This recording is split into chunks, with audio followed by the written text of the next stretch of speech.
안녕하세요. 오늘도 우리 함께 11강 오늘 기도로 시작하도록 하겠습니다. 하나님 아버지, 오늘 선교학교 또 11강을 시작할 수 있게 하심을 감사합니다. 오늘 강의를 통하여 주님의 뜻과 또 마음을 알 수 있게 하시고 또 그 뜻대로 살 수 있도록 은혜를 허락하여 주시옵소서. 예수님 이름으로 기도합니다. 아멘. 네, 오늘은 11강 평신도 선교사의 전문 사역 이라는 제목을 가지고 한번 말씀을 드리고자 합니다. 평신도 선교사의 전문 사역인데요. 평신도는 사전적으로 말씀드리면 종교 조직 안에서 특별한 교직을 가지지 않은 일반 신자라고 정의하고 있습니다. 그러니까 교직을 갖지 않는 일반 신자라고 얘기를 하고 있습니다. 그런데 성경에서는 라오스, 즉 백성, 또 백성의 무리 등을 뜻하는데요. 이 단어는 항상 포괄적으로 어떤 백성 전부를 다 포함하는 의미를 지니고 있습니다. 그래서 평신도라고 하면 본래 의미는 주님을 모신 선택받은 자, 혹은 성도, 혹은 제자, 혹은 믿는 자의 공동체, 전 교회를 가리킬 수 있습니다. 그래서 이 단어가 성직자와 또 그 나머지의 사람들이라는 의미가 하나도 없고, 또 교회 안에서 교역자와 또 하나님의 자녀를 구별하는 조건이 없다는 것을 내포하고 있습니다. 그래서 교역자는 사람을 구별하는 신분이 될 수 없는 것이죠. 우리는 종교개혁 시대에 등장한 마틴 루터 만인 제사장설에 대해서 우리가 들어보실 수가 있으실 텐데요. 이것은 모든 그리스도인이 왕같은 제사장이며 그렇기에 혼자서 하나님께 나아갈 수 있고 다른 일을 위해 기도하며 봉사할 수 있다. 이것과 또 교회의 모든 직분자들 그리고 비직분자들이 하나님 앞에서 동등하다라고 할 수 있습니다. 교육자 성도 간의 차이는 계급이 아니고 역할과 기능이라고 할 수 있습니다. 이것은 하나님의 일은 설교 또 성례, 예배 이것뿐만 아니라 성도님들이 종사하고 계시는 올바른 직업들도 하나님의 소명을 받은 일이라고 하는 것이죠. 그러므로 저와 우리 모두 성도님들께서 하시는 모든 것이 이제 하나님의 일이라고 할 수 있습니다. 그것이 부르심인 것입니다. 덧붙여 우리 모든 믿는 사람들은 하나님으로부터 파송받은 선교사입니다. 특별히 평신도라고 불리우는 또한 성도님들은 교회와 세상, 그 안과 밖에서 모두 중요합니다. 왜냐하면 성도님들께서는 교회 안의 성도일 뿐만 아니라 세상 속으로 파송된 하나님의 선교사이시기 때문이죠. 성도님들은 세상 가운데로 파송된 그 하나님의 교회들입니다. 교회는 제도나 건물이 아닙니다.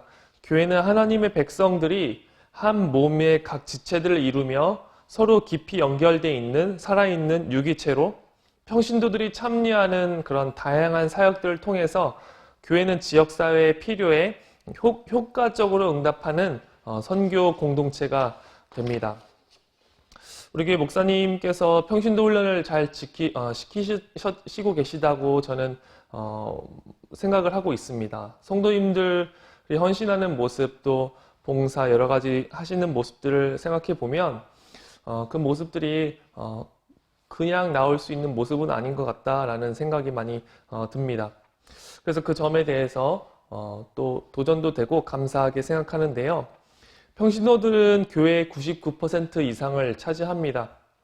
그리고 성도님들께서 아시다시피 우리가 배우고 있는 이런 선교는 목회자나 선교사 혹은 간사 그런 전문적인 그런 사람들만이 감당할 수 있는 것이 아니라는 것을 아실 수 있으실 것입니다. 하나님의 선교는 그래서도 안 되고 또 그럴 수가 없을 것입니다. 1%의 전문 사역자들이 어떻게 온 세상을 변화시키고 또한 복음을 전할 수 있겠습니까? 전 세계 복음화를 위해서는 모든 성도님들의 참여가 반드시 필요합니다.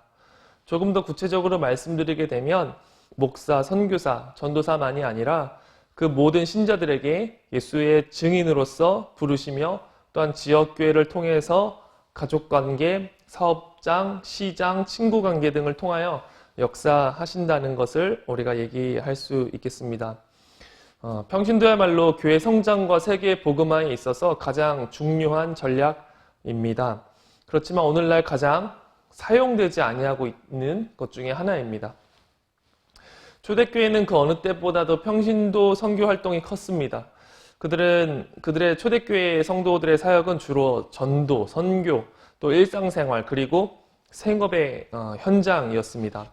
초대교회의 많은 선교 역사는 비공식적인 선교사들에 의해 이루어졌다고 하는데요.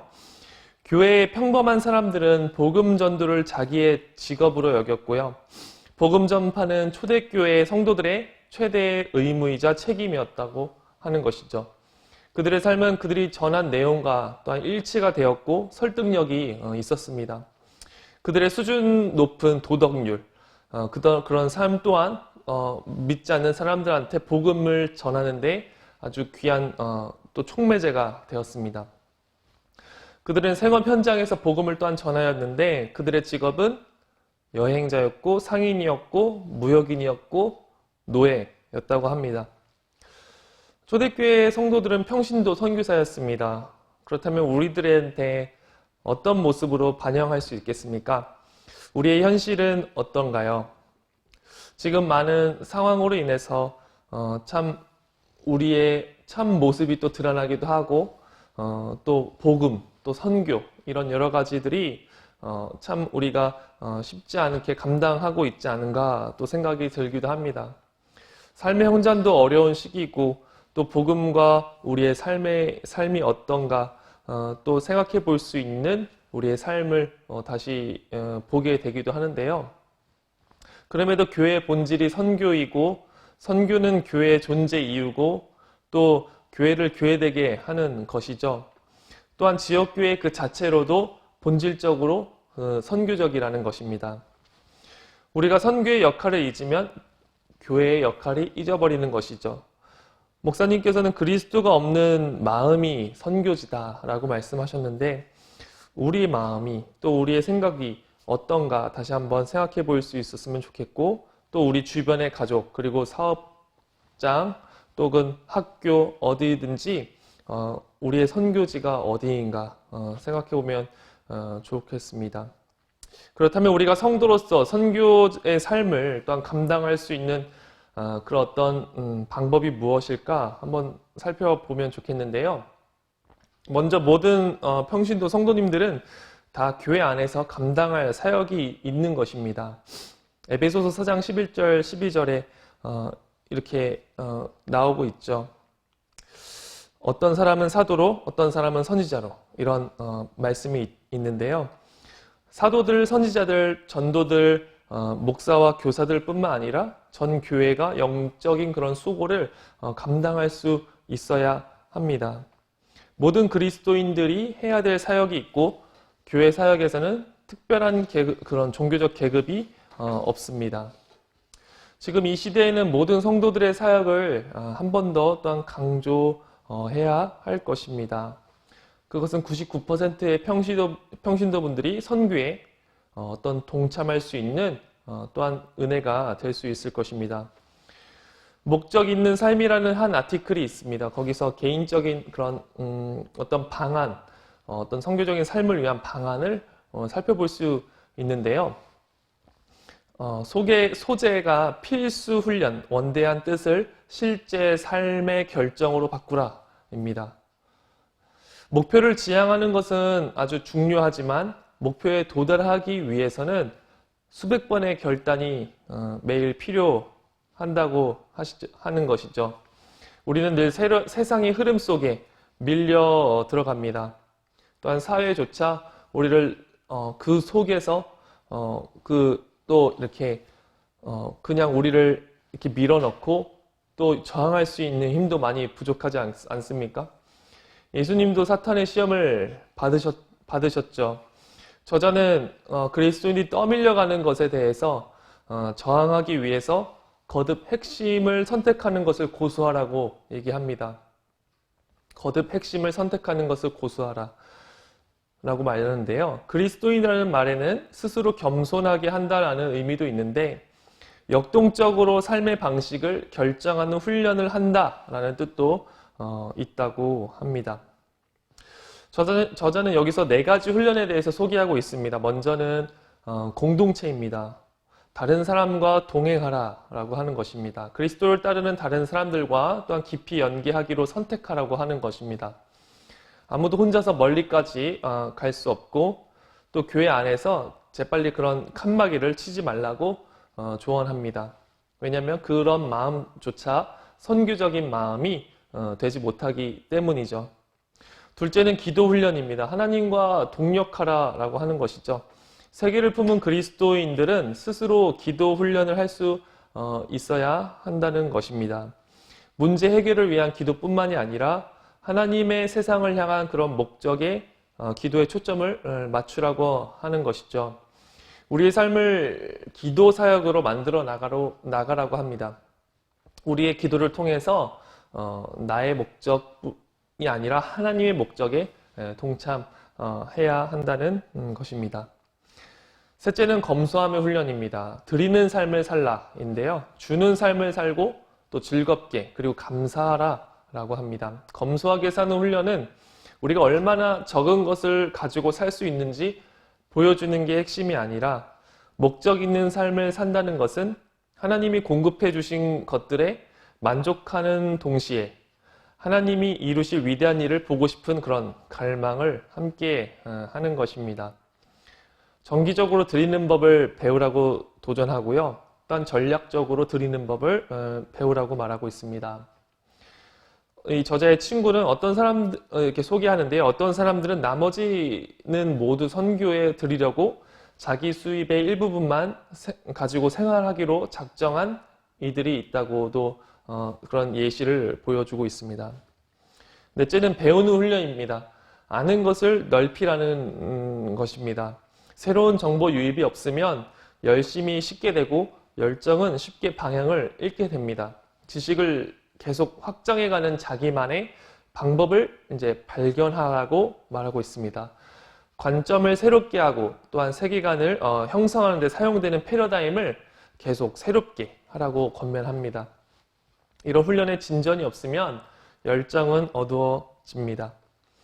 이상 평신도 선교사로서의 필요한 노력과 삶의 방식을 우리는 이제 조금 이렇게 제가 인용을 해봤는데요. 예수님 혼자만 잘 지내고 또 혼자만 편안하고 또 그런 사람이 아니셨죠. 그런 분이 아니라 그분은 머리 둘 곳도 없다고 말씀하셨고 또 많은 핍박도 당하셨고 또 어려운 길을 선택하셨습니다. 그리고 그가 늘 선교사로서의 삶을 사셨던 그런 방식은 우리가 그 삶을 보고 배우게 되면 우리는 그 삶에 대해서 또 선교적인 어떤 희망을 볼 수 있지 않을까 생각을 할 수 있겠습니다. 선교사로서의 직업은 어떤 특별한 사람들만의 부르심이 아님을 우리는 배울 수 있습니다. 물론 나가시고 거기 계신 그런 선교사님들의 온 힘을 다해 삶을 다해 복음을 전파하지만 우리 지역교회의 성도님들, 저를 포함한 모든 평신도와 성도님들은 교회 안에서만 그런 국한된 사역뿐만 아니라 이런 세계와 세상을 향해서 나아가야 하겠습니다. 성도님들이 계신 그곳이 또한 선교지이시고 그곳에서 그런 또 다른 선교사로서의 삶을 감당할 수 있으시기를 바랍니다. 또한 복음을 전하고 계시는 분들을 위해서 어떤 재정적인 선교사, 또 기도하는 선교사, 여러 가지 등을 헌신하실 수 있겠습니다. 우리의 삶이 선교적인 삶으로서 세계 선교의 큰 그림의 작은 퍼즐을 맞출 수 있게 될 것입니다. 모두가 그런 귀한 삶을 살아낼 수 있는 저와 우리 모든 성도님들이 될 수 있기를 또한 바라면서 오늘 강의는 여기서 마무리하도록 하겠습니다. 감사합니다. 기도하고 마치도록 하겠습니다. 하나님 아버지, 우리는 여러모로 연약합니다. 부족합니다. 그러나 예수님을 생각하게 하시고 또 하나님의 그런 뜻이 어디 있는지 우리가 생각할 수 있게 인도하여 주시옵소서.